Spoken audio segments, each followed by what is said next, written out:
Hello and welcome to the St John's Church podcast. After a slightly longer break than expected, we're back with some new content.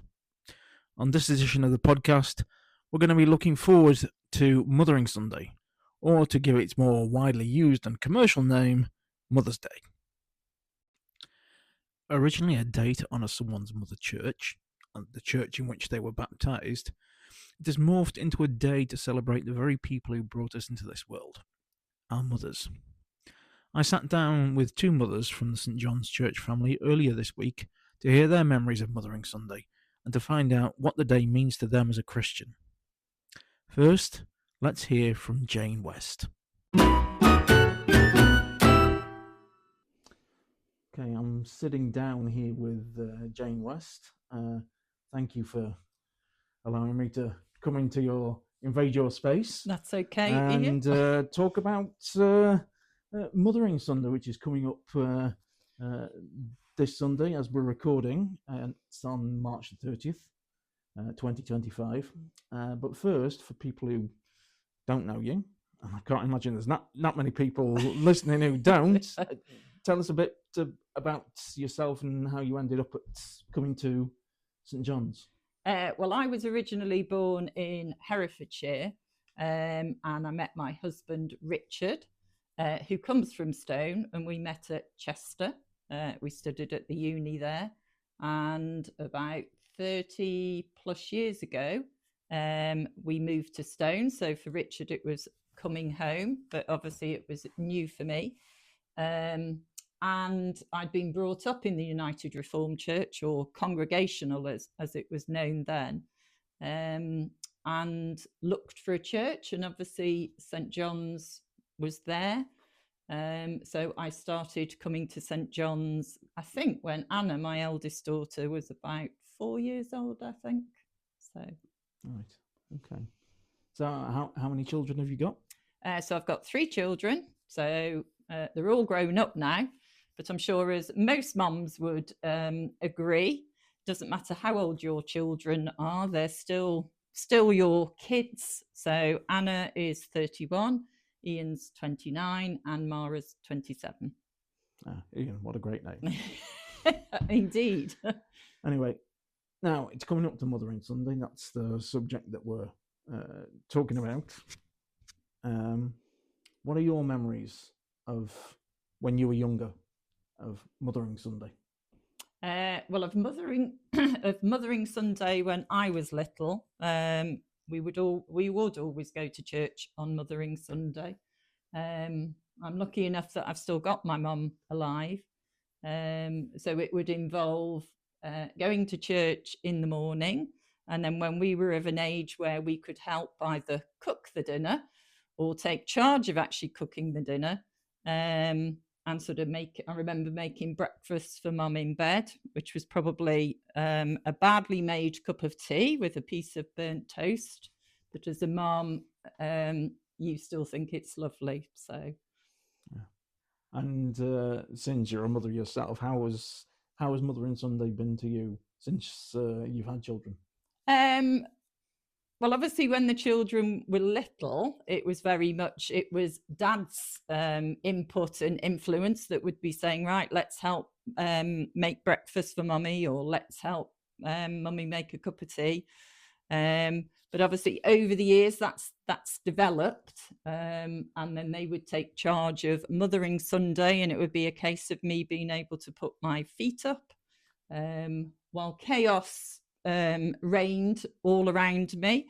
But obviously it was done with love, and you accept it with the love that it's been done for you. Yes, I imagine 3 children, could be quite a sort of chaotic. Yes, chaotic, but good fun. And obviously the things that are handmade or homemade or crafted, those are the ones that are really, really special. So I've still kept all the Mother's Day cards that they've made, all the little tissue flowers that they made when they were little. So, yeah. Right.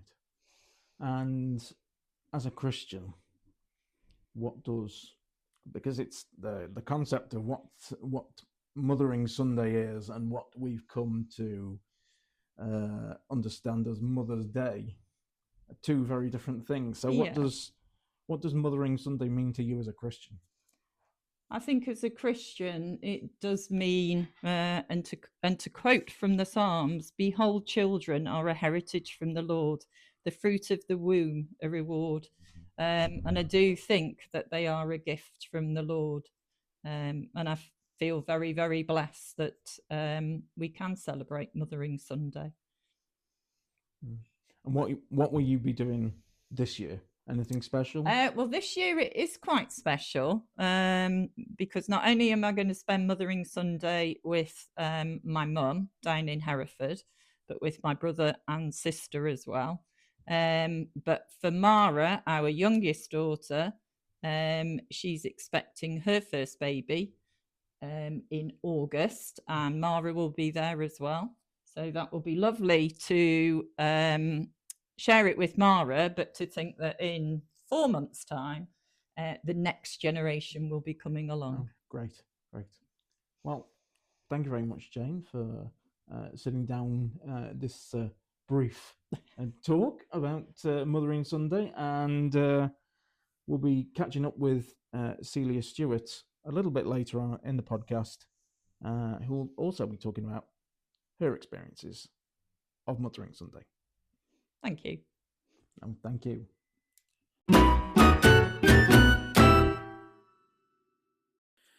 I also sat down with Celia Stewart, who gave her reflections on what Mothering Sunday means to her. Up until the age of 11, I lived in a small village in the northeast of England. The second of 4 children, I had an older brother, a younger brother, and a much younger sister.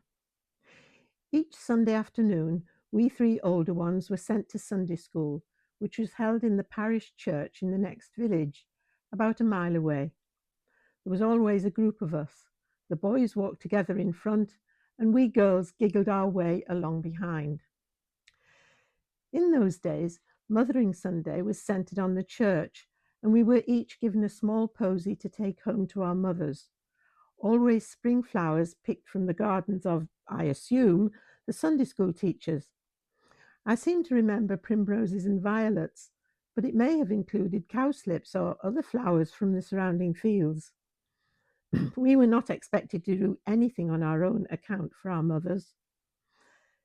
It was much later, when I was in my teens and we'd moved to a different, larger village, that it became more common to give individual gifts, although these were generally hand-picked flowers and possibly a homemade card. My poor mother was also subjected to some inexpertly prepared toast and tea in bed as a special treat. I think it was in the late 50s that commercial cards appeared, but with little pocket money and no real access to stationery shops, our efforts continued to be homemade. Later, when I went to college, I do remember sending a bought card and queuing at the phone box to ring my mother on Mothering Sunday. Quite when it became Mother's Day, I'm not quite sure. The Americans invented it in the 20s, so it took a while to cross the Atlantic and become the commercial event which generates millions of pounds for card and florist businesses. Personally, I prefer the simpler version, when children made their own effort to show appreciation for their mothers. The original reason for Mothering Sunday, when servants working away from home were given the day off to visit the church where they'd been baptized, and also their mothers, no longer exists. But the sentiment remains. A personal call or gift beats a commercial offering for the majority of mothers.